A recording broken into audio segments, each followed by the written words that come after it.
कोई घर बचाने के लिए टिका रहा तो कोई पालतू जानवर के लिए। अमेरिका की आग में मारे गए लोगों की कहानी। हेलो दोस्तों, स्वागत है आपका हमारे यूट्यूब चैनल स्पेशल मोटिवेशन ज्ञान वीक में। अमेरिका का लॉस एंजलिस लगभग हफ्ते भर से धधक रहा है। एक साथ कई जंगल जलकर सुहा हो गए। आम से लेकर खास लोगों के आशियाने जलकर खाक हो चुके हैं। अब तक 24 लोग इस आपदा में अपनी जान गंवा चुके हैं। इस आग की त्रासदी से ऐसी कई कहानियां भी निकलकर सामने आ रही है जो हिलाकर रख देती है। लॉस एंजलिस में लगी आग को अमेरिका के इतिहास की सबसे खतरनाक आग माना जा रहा है। रिपोर्ट के अनुसार अनुमान है कि इस आग के चलते 135 से 150 अरब डॉलर करीब 11 से 13 लाख करोड़ तक का नुकसान हुआ है। रिपोर्ट के मुताबिक आग में दम तोड़ चुके इन 24 लोगों में एक अपाहिज शख्स एंथनी और उनका मानसिक रूप से अस्वस्थ बेटा जस्टिन मिशेल भी है। इस आग में बाप बेटे दोनों की मौत हो गई। एंथनी ने आखिरी बार आकर्षस में रह रही अपनी बेटी से फोन पर बात की। उनकी बेटी ने बताया कि उनके पिता अपाहिज थे और व्हील चेयर पर चलते थे। जब पहली सेट्स की आग फैली और उसकी जद में हमारा घर आया तो उनके पिता ने घर छोड़ने से इनकार कर दिया। वे बताती है कि उनके पिता अपने बेटे जस्टिन को छोड़कर नहीं जाना चाहते थे। वे नहीं चाहते थे कि दोनों घर से दूर जाए। इस वजह से उन्होंने जान बचाकर भागने के बजाय आग बुझाने की कोशिश की और जान गंवा बैठे।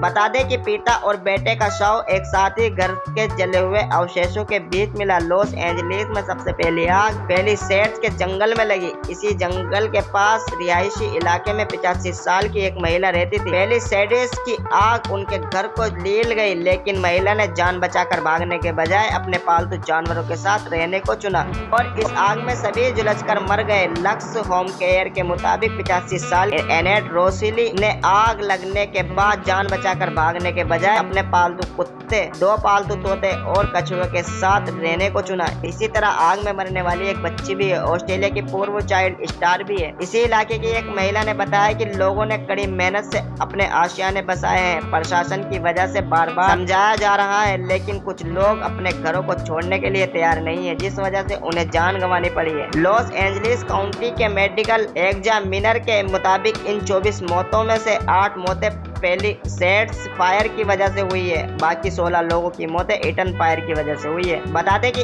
इस आग में जान गंवाने वाले सभी स्थानीय लोग हैं जो मजबूरी में घर नहीं छोड़ना चाहते थे और अपने घर को बचाते हुए उनकी मौत हो गई। कुछ लोगों ने पालतू जानवरों को अकेला नहीं छोड़कर उनके साथ रहने को तरजीह। मालूम हुआ कि लॉस एंजलिस की आग तकरीबन 50,000 एकड़ के इलाके में फैली हुई है। 6 से ज्यादा जंगलों में धधक रही आग में 12,000 से ज्यादा इमारतें नष्ट हो गई है। कई मशहूर हस्तियों के घर भी जल गए हैं। अमेरिका की तमाम एजेंसियों के आंकड़ों के मुताबिक लॉस एंजलिस में लगी आग अमेरिका के इतिहास की सबसे खतरनाक और सबसे महंगी आग हो सकती है। रिपोर्ट के अनुसार इस आग के चलते 135 बिलियन डॉलर से 150 बिलियन डॉलर 11 से करीब 13 लाख करोड़ तक का नुकसान हो सकता है। अगर इस नुकसान को भारत के संदर्भ में समझे तो ये यूपी, बिहार, मध्य प्रदेश और दिल्ली के बजट के बराबर है। दरअसल यूपी का बजट 7 लाख करोड़ रुपए का है। वही बिहार का कुल बजट करीब 3 लाख करोड़ रुपए का है। वही मध्य प्रदेश का बजट भी 3 लाख करोड़ से ज्यादा का था। राजधानी दिल्ली का साल 2024 का बजट करीब 76,000 करोड़ रुपए का था। इन राज्यों के बजट को मिला लिया जाए तो इतने नुकसान की उम्मीद लॉस एंजलिस की आग में अमेरिका को होने की उम्मीद है। रिपोर्ट के अनुसार लॉस एंजलिस के करीब 6 इलाकों में ये आग सबसे बुरे तरीके से फैली है। इसका सबसे ज्यादा प्रभाव पहली सेट्स में देखने को मिल रहा है। लॉस एंजलिस का पहली सेट्स इलाका इस आग से सबसे ज्यादा प्रभावित बताया जा रहा है। इस इलाके ने ऐसी तबाही कभी नहीं देखी थी। यहाँ मंगलवार को आग ने अपने पांव पसारने शुरू किए थे। इस इलाके के करीब 21,000 एकड़ जमीन पर आग का कहर देखने को मिला है। इसमें पॉस माना जाने वाला पैसिफिक वैली सेट्स का इलाका भी शामिल था। इलाके में भी तबाही देखने को मिली है। लीडिया लॉस एंजलिस के उत्तर की तरफ का इलाका है और 100 एकड़ में फैला है। हालांकि यहाँ के ज्यादातर हिस्से पर आग से काबू पा लिया गया है। वहीं वेंचुरा काउंटी की सीमा के पास बसे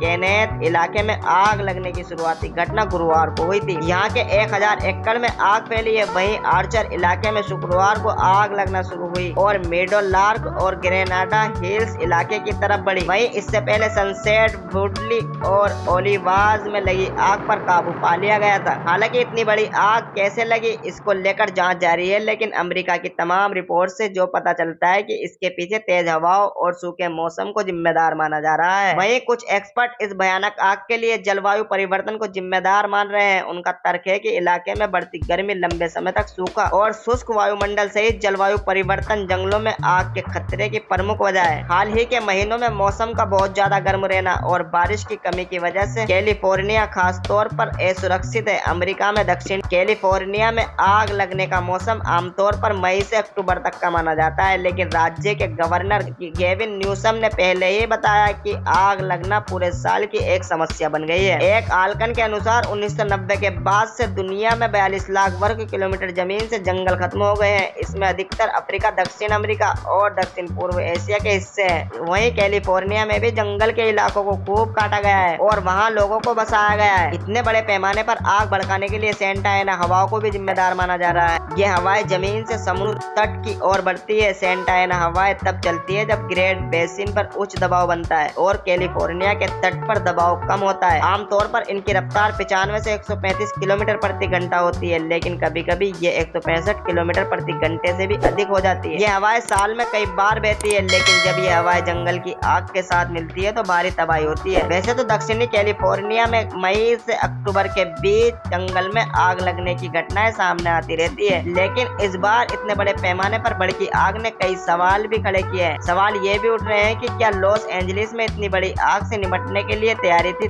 दरअसल कई रिपोर्ट्स सामने आई है जिसमें कहा गया कि फायर फाइटर्स के पास आग बुझाने के लिए पानी की कमी थी। ट्रंप ने मौजूदा सरकार पर इसको लेकर निशाना भी साधा। ऊंचाई वाले इलाकों में कोई खास तैयारी नहीं दिखी। लोगों को सुरक्षित बाहर निकालने के दौरान भी कई तरह की कमियां देखने को मिली, जिसको लेकर वहां सवाल उठ रहे हैं। लॉस एंजलिस टाइम्स की रिपोर्ट के मुताबिक कई एक्सपर्ट ने पहले ही चेतावनी दी थी कि कभी भी इस इलाके में आपदा आ सकती है, लेकिन इस पर ध्यान नहीं दिया गया। वहीं इस इलाके में रहने वाले लोगों को आग से बचने के लिए ट्रेनिंग भी मुहैया कराई जाती है, लेकिन जानकारी के अनुसार वहां के लोगों ने इसे संजीदगी से नहीं लिया। इस आग को बुझाने का प्रयास बदस्तूर जारी है। जानकारों का कहना है कि अगर हवा की रफ्तार कम होती है तो अगले 2 से 3 दिनों में इस पर काबू पा लिया जा सकता है, लेकिन अगर हवाएं तेज रफ्तार से चलती रही तो इसमें काफी समय लग सकता है। वहीं इलाके में अभी हफ्ते भर तक बारिश की कोई संभावना नहीं है। हालांकि इस बात में कोई संदेह नहीं है कि इस आग ने लॉस एंजलिस को लंबे समय का दर्द दिया है। इस भयानक आग ने इलाके में प्रदूषण को बड़े पैमाने पर बढ़ा दिया है। लोगों को नल से पानी पीने तक के लिए मना कर दिया गया है। कहा गया है कि वो सिर्फ बोतल बंद पानी का ही सेवन करें। डर है कि इस आग ने साफ पानी को बड़े पैमाने पर प्रदूषित किया है। हजारों की संख्या में लोगों के घर उजड़े और कई मशहूर हस्तियों की इमारतें और कई बड़े प्रतिष्ठानों को भी नुकसान पहुंचा है। अमेरिका के मोटाना इलाके में साल 1910 में एक बड़ी आग लगी थी। इसका असर करीब 30 लाख एकड़ जमीन पर देखने को मिला था। इसमें 87 लोगों की जान गई थी। वहीं इससे पहले 1898 में कैरोलिना और साउथ कैरोलिना में भी आग भड़की थी, जिसने 3 लाख एकड़ जमीन को अपने प्रभाव में लिया था। साल 2004 में अलास्का में आग अभी फिलहाल लगी थी, जिसने इलाके के करीब 13 लाख एकड़ जमीन को अपनी जिद में ले लिया था। 1940 में ही अलास्का में लगी आग ने 12 लाख एकड़ जमीन को खाक किया था। इसे रबी फायर के नाम से जानते हैं। फरवरी 2024 में टेक्सास में आग भड़की थी, जिसने 10 लाख एकड़ से ज्यादा की जमीन को नुकसान पहुंचाया था। इसे स्मोक हाउस क्रीक फायर के नाम से जानते हैं। वहीं 2020 में कैलिफोर्निया में ही आग ने 10 लाख एकड़ से ज्यादा की जमीन को अपने प्रभाव में लिया था। वहीं 2018 में ही कैलिफोर्निया में आग लगी थी, जिसने करोड़ों की संपत्ति को खाक कर दिया था। आग लगने के सही और सटीक कारण का पता नहीं लगाया जा सका है। अधिकारियों के मुताबिक अभी जांच की जा रही है। ऐसी ही और जानकारी के लिए हमारे चैनल को सब्सक्राइब करें, वीडियो को लाइक करें। मिलते दोस्तों अगली वीडियो में न्यू टॉपिक के साथ। जय हिंद।